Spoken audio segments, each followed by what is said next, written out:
Contract interpretation and construction. Understanding the intent of the parties and the legal meaning of the terms in a contract. Unlock the keys to contract dispute resolution.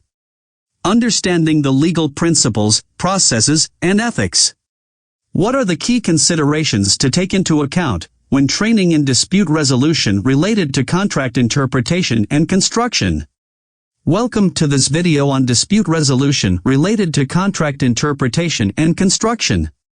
If you're looking to ensure your agreement is legally sound, it's important to understand the intent of the parties and the legal meaning of the terms in a contract.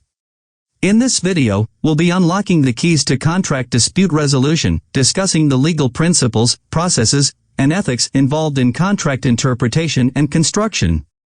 One of the key considerations in contract dispute resolution is understanding the methods used to interpret the terms of a contract and determine the intent of the parties. This can involve looking at the plain meaning of the language used, as well as considering the context in which the contract was formed. It's also important to be aware of the legal principles used to construct and interpret contracts, such as ambiguity, parole evidence, and incorporation by reference.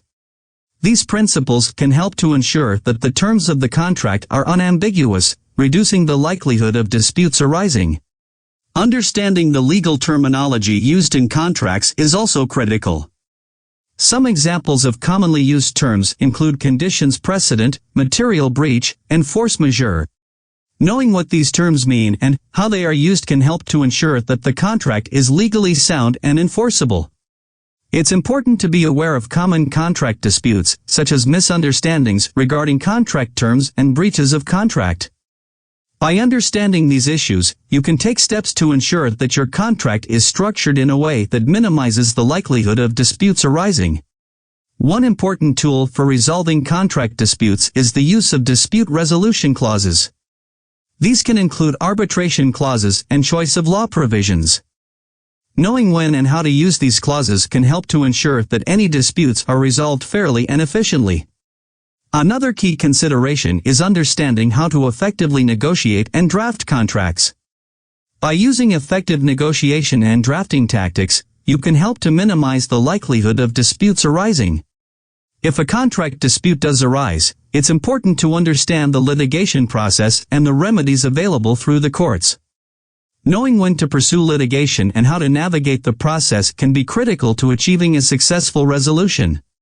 Alternative dispute resolution methods, such as mediation and arbitration, can also be effective tools for resolving contract disputes. Understanding when and how to use these methods can help to ensure that any disputes are resolved in a timely and cost-effective manner. Finally, it's important to be aware of the ethical considerations involved in contract management and dispute resolution. This can include considerations such as impartiality and conflict of interest. Understanding these issues can help to ensure that the process is conducted in a fair, impartial, and ethical manner. In conclusion, dispute resolution in contract interpretation and construction training is an essential skill for ensuring that your agreements are legally sound. By understanding the legal principles and processes involved in resolving contract disputes, as well as the ethical considerations involved, you can help to ensure that any disputes are resolved fairly and effectively. Whether you're negotiating a new contract or managing an existing one, taking the time to develop these skills can help to minimize the likelihood of disputes arising and ensure that your agreements are successful. Thank you for watching.